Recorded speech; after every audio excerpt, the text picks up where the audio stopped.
ఇది నా కెరియర్ స్టార్టింగ్‌లో జరిగిన ఇన్సిడెంట్. ఒక 6 ఇయర్స్ ఎక్స్‌పీరియన్స్ ఉన్న ఒక పర్సన్ అయితే ఒక రోల్‌కైతే షిఫ్ట్ అయ్యారనమాట. మేము పనిచేస్తున్న కంపెనీకి షిఫ్ట్ అయ్యారు. ఆయనైతే షిఫ్ట్స్ బేస్డ్ ఉన్న ప్రాజెక్ట్‌లోకైతే వెళ్లారనమాట. వెళ్ళిన తర్వాత ఆయన ప్యాకేజ్ కూడా చాలా ఎక్కువ ఆ టైంకి. 9,00,000 పర్ యానమ్. సో, అప్పట్లో ఎక్కువుండేది. ఆ రోల్‌కి ఎక్కువ ప్యాకేజ్ ఇచ్చేవాళ్ళనమాట. సో, ఆయనకేమంటే షిఫ్ట్స్ ఎవ్రీ వీక్ అనే వాళ్ళ రోస్టర్ అనేది అప్‌డేట్ అవుతూ ఉంటుంది. ఒకసారి నైట్ షిఫ్ట్‌లో చేయాలి, ఒకసారి మార్నింగ్ షిఫ్ట్‌లో చేయాలి, ఒకసారి ఆఫ్టర్‌నూన్ షిఫ్ట్‌లో చేయాలి. ఈ విధంగా చేస్తూ ఉంటారనమాట. కొద్దిగా వర్క్ ప్రెషర్ అనేది ఎక్కువే ఉండేదనమాట. సో, ఆయనకి ఎటువంటి ఫ్యామిలీ ఇష్యూస్ లేవు. అలాంటివి ఏమి లేవు. ఆల్ ఆఫ్ ఎ సడెన్ ఏమైందంటే ఆయనైతే సూసైడ్ చేసుకున్నారు. సూసైడ్ చేసుకొని చనిపోయారనమాట. చనిపోయిన తర్వాత నెక్స్ట్ డే అందరూ చాలా ఫీల్ అయ్యారు. అయ్యయ్యో! ఇక్కడ ఒక ఆయన ఉండాలి కదా! ఆయన ఇప్పుడు లేడు అని చెప్పి చాలా ఫీల్ అయ్యారనమాట.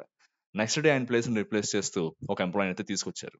ఒక వీక్ గడిచిన తర్వాత అక్కడ ఆ పర్సన్ ఉండేవాళ్ళు అన్న విషయాన్ని కూడా అందరూ మర్చిపోయారనమాట. ఎవరి పనుల్లో వాళ్ళు పడిపోయారనమాట. సో, ఇదంతా ఎందుకు చెప్తున్నానంటే, ఎవరైతే ఇప్పుడిప్పుడే కెరీర్ స్టార్ట్ చేస్తూ ఉంటారో వాళ్ళు ఎప్పుడూ గుర్తుపెట్టుకోండి. మనం ఐటీ ఇండస్ట్రీకి రావడానికి కొన్ని రీజన్స్ ఉంటాయి. అంతవరకు ఉన్న రీజన్స్ అన్ని పక్కన పెట్టేసి మనం ఐటీ ఇండస్ట్రీలోకి వచ్చిన తర్వాత రకరకాలుగా డీవియేట్ అయిపోతూ ఉంటామనమాట. సో, ఆ డీవియేషన్ కాకుండా మన కెరీర్ మీద లేకపోతే మనం ఎర్న్ చేస్తున్న మనీ మీద ఫోకస్ పెట్టి లేకపోతే మనకిచ్చిన టాస్క్ మీద మనం ఫోకస్ పెట్టి ఏ విధంగా ఎదగాలనేదైతే ఈ వీడియోలో కొన్ని పాయింట్స్ అయితే బ్రీఫ్‌గా చూసుకుందాం అన్నమాట. ఫస్ట్ థింగ్ ఏమంటే మనం కెరీర్ స్టార్ట్ చేసేది ఐటీ ఇండస్ట్రీకి వచ్చేది, సాఫ్ట్‌వేర్ ఇండస్ట్రీకి వచ్చేది కేవలం మనకి కెరీర్‌ని చూసుకోవడానికి అట్ ద సేమ్ టైమ్ మనకు మానిటరీ రిసోర్సెస్‌ని లేకపోతే మనం ఫైనాన్షియల్‌గా స్టేబుల్‌గా అవ్వడానికి ఒక ఎంప్లాయ్‌మెంట్ గురించి మాత్రం వచ్చామన్నమాట. సో, చెప్తాయి కంపెనీస్ ఖచ్చితంగా చెప్తాయి. ఒక కొలాబరేటివ్ అట్మాస్ఫియర్ ఉండాలి. ప్రాజెక్ట్‌లో అందరూ ఫ్యామిలీలా ఉండాలి. ఫ్రెండ్స్ ఒక మంచి గుర్తింపు రావాలి. మనందరం కూడా ఐకమత్యంతో ఉండాలి. మంచి మంచి ప్రాజెక్ట్స్ అన్ని మనం సంపాదించాలి. వాటిని ఎస్టాబ్లిష్ చేసుకోవాలి. సక్సెస్‌ఫుల్‌గా దాన్నైతే ఎండ్ చేయాలని చెప్పి చాలా చెప్తుంటాయి. అన్నీ కూడా చేయాలి. ఖచ్చితంగా చేయాలి. బట్ ఎప్పుడు కూడా దీన్ని హార్ట్‌కి తీసుకోవద్దు.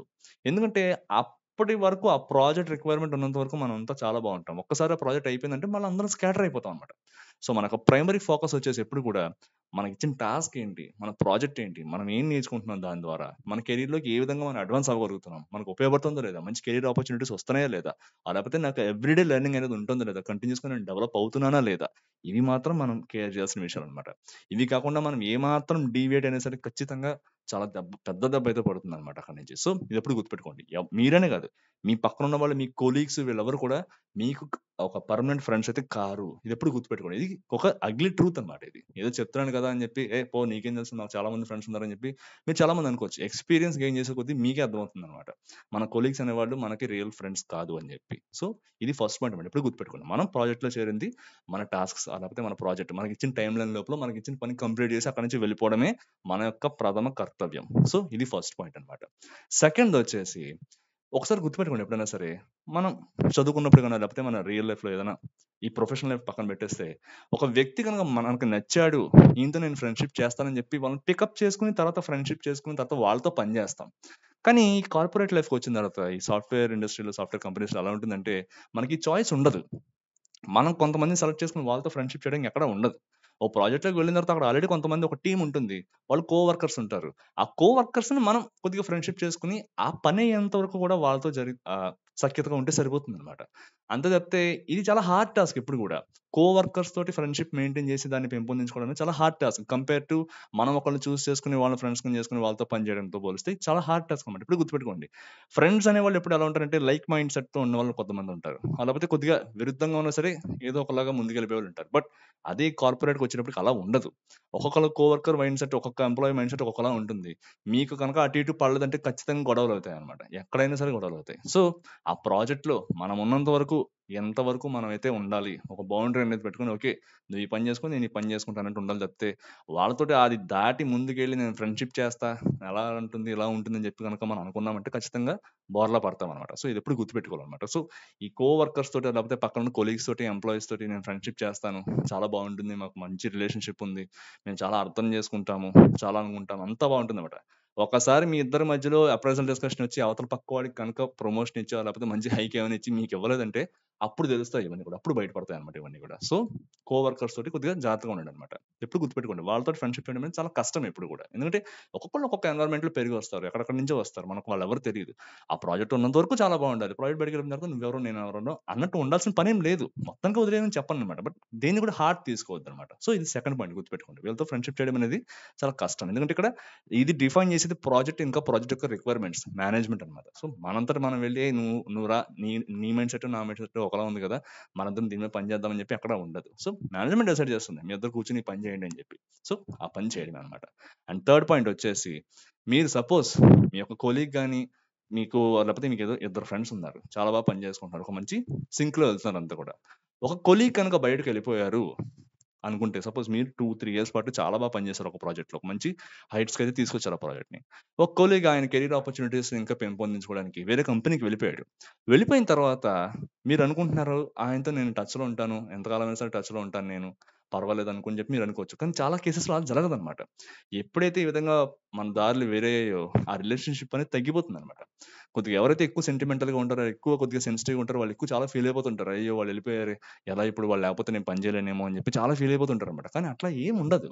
ఒకసారి దారులు వేరే అంటే వాళ్ళ దారి వారిది, మన దారి మనదే అనమాట. సో ఇప్పుడు ఇది గుర్తుపెట్టుకోండి అనమాట. వాళ్ళు వెళ్ళిపోయారు, బయటకు వెళ్ళిపోయారంటే అదే లెవెల్ ఆఫ్ ఫ్రెండ్షిప్ మనం ఎప్పుడు మెయింటైన్ చేయలేము సాఫ్ట్వేర్ ఇండస్ట్రీలో పనిచేస్తున్న వాళ్ళు ఎప్పుడు కూడా. సో ఎక్కువ అటాచ్మెంట్ అనేది పెట్టుకోవద్దు అనమాట వాళ్ళ మీద. సో అంటిల్ అండ్ అన్లెస్ వాళ్ళ ప్రయారిటీస్ సిమిలర్ గా ఉన్నంత వరకు ఓకే, అంతా బాగానే ఉంటుంది. కానీ వాళ్ళు నెక్స్ట్ ఏదో రిలేషన్షిప్ లోకి వెళ్తున్నారు, పెళ్లి చేసుకుంటున్నారు, సంథింగ్ ఏదో రకరకాల రీజన్స్ వల్ల వేరే లొకేషన్ వెళ్తున్నారు అన్నప్పుడు ఏమంటే ఖచ్చితంగా వాళ్ళ దారి అయితే డిపార్ట్ అవుతుంది అనమాట.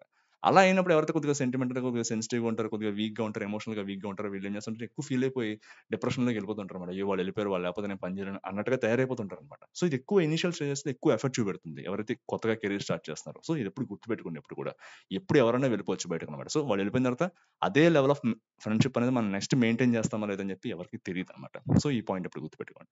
నెక్స్ట్ వచ్చేసి మీరు ఫ్రెండ్షిప్స్ అనేవి ఎలా ఉంటాయంటే సాఫ్ట్వేర్ ఇండస్ట్రీలో ఒక పని ఉంది, ఒక పని అవ్వాలి, అవతల పక్క వ్యక్తికి ఒక పని అవ్వాలి. అప్పుడు మీతో వచ్చి చాలా బాగా మాట్లాడతారు వాళ్ళు. ఆ పని అయ్యేంత వరకు మీతో చాలా బాగా మాట్లాడతారు. లంచ్కి వస్తారు, డిన్నర్కి వస్తారు, అన్ని పనులు చేస్తారు, టీ బ్రేక్స్ అంటారు, ఆ బ్రేక్స్ అంటారు, స్నాక్స్ అంటారు, టిఫిన్ అంటారు, అంతా చాలా బాగుంటుంది అనమాట. వన్స్ మీతో ఆ పని అయిపోయింది, మీ దగ్గర ఆ డిపెండెన్సీ అయిపోయింది, మీరు ఆ పని కంప్లీట్ చేసేసారు, లేకపోతే ఒక చిన్న స్మాల్ అసైన్మెంట్ ఉంది, ఒక 2 or 3 వీక్స్ ఉంటుంది, ఆ 2-3 వీక్స్ చాలా బాగుంటారు అనమాట, అంత బాగుంటుంది. అంత ఒకవేళ ఆ పని అయిపోయింది, మీ మీద డిపెండెన్సీ అయిపోయింది, మీతోటి ఉన్న షేర్డ్ ఇంట్రెస్ట్ కంప్లీట్ అయిపోయింది, దాని యొక్క పని అయిపోయిందంటే మళ్ళీ మీరెవరో మేమెవరో అంటుంటారు అనమాట. ఇది కూడా చాలా హార్డ్ రియాలిటీ. ఎప్పుడు కూడా చాలా కేసెస్లో ఇలా కూడా జరుగుతుంటుంది. సో ఎప్పుడు గుర్తుపెట్టుకోండి, ఏదో ఆ మూమెంట్లో వాళ్ళు దగ్గర అయ్యారు కదా అని చెప్పి ఇంకా అలానే ఉంటుంది నెక్స్ట్ అంతా అని చెప్పి మనం ఎక్స్పెక్ట్ చేసేసి వాళ్ళు వెళ్ళిపోయిన తర్వాత కూడా వాళ్ళకి పింగ్ చేసి మెసేజ్ చేసి నానా రభస చేయకూడదు అనమాట. కొన్నిసార్లు ఇది కొద్దిగా హెరాస్మెంట్ వైపు కూడా వెళ్ళిపోతుంటుంది ఇలాంటివన్నీ కూడా. సో ఇట్లాంటి షార్ట్ టర్మ్ అసైన్మెంట్స్ కూడా కొన్ని ఉంటాయి అనమాట. ఎప్పుడు ఇలాంటివి గుర్తుపెట్టుకోండి. వాళ్ళు ఎప్పుడు కూడా ఇంట్రెస్ట్ అనేది, మ్యూచువల్ ఇంట్రెస్ట్ ఎంతవరకు ఉంటుందంటే మనకి ఇచ్చిన పని కంప్లీట్ చేసేంత వరకు మాత్రమే ఉంటుంది. అది అయిపోయిన తర్వాత మళ్ళీ వాళ్ళెవరో మనం ఎవరో అన్నట్టు ఉంటుంది అనమాట. సో ఇది కూడా ఎప్పుడు గుర్తుపెట్టుకోండి. అండ్ ఇంకొన్ని విషయాలు నేను చెప్పాలనుకుంది ఏమంటే, కొన్ని విషయాలు ఎప్పుడు కూడా మనం పక్క వాళ్ళతో షేర్ చేసుకోకూడదు. ఇవన్నీ కూడా కొంతమంది ఏమంటే అప్పుడే వస్తారు కదా, వాళ్ళకి తెలియదు, ఏదో మన కాలేజీలో ఎట్లా ఉంటుందో బయట ఆఫీస్లో కూడా అలానే ఉంటుంది కదా అని చెప్పి ఈ విధంగా మాట్లాడుకోవడం, ఎక్కువ షేర్ చేసుకోవడం, ఇట్లా మీటింగ్స్కి వాటికి, లేకపోతే బయటకు వెళ్ళినప్పుడు, అవుటింగ్స్కి వాటికి వెళ్ళినప్పుడు, లేకపోతే డిన్నర్ అవుతున్నప్పుడు, లేకపోతే లంచ్ చేస్తున్నప్పుడు చాలా క్యాజువల్గా మాట్లాడేస్తుంటారు అనమాట.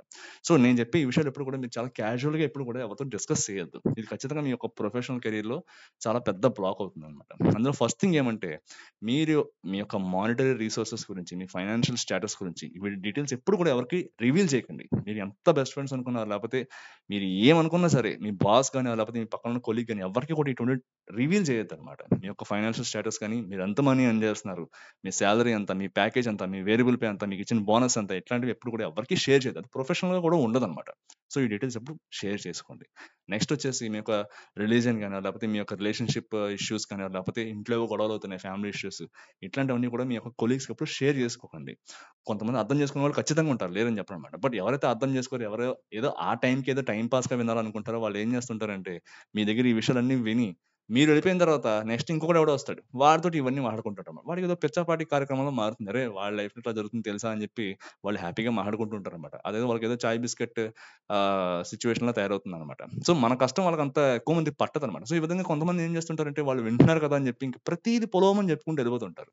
సో ఇటువంటి డిస్కషన్స్ ఎప్పుడు కూడా చేయండి. మీ యొక్క వ్యూస్, రిలీజన్ మీద మీకు ఉన్న వ్యూస్ కానీ, లేకపోతే రిలేషన్షిప్ లో మీరు పడుతున్న ఇబ్బందులు కానీ, మీ పాస్ట్ ఎక్స్పీరియన్సెస్ కానీ, మీ ఫ్యామిలీ ఇష్యూస్ ఏమైనా గొడవలు అవుతున్నాయి ఇంట్లో, మీ హస్బెండ్ అండ్ వైఫ్ ఏవో గొడవలు అవుతున్నాయి, లేకపోతే వాట్ ఎవర్ ఇట్ ఈస్, మీ ఇంట్లో ఏదో సంథింగ్ ఏదో ఇష్యూస్ అవుతున్నాయి, ఏమి కూడా రివీల్ చేయదు, ఎవరికి కూడా చెప్పొద్దు అనమాట.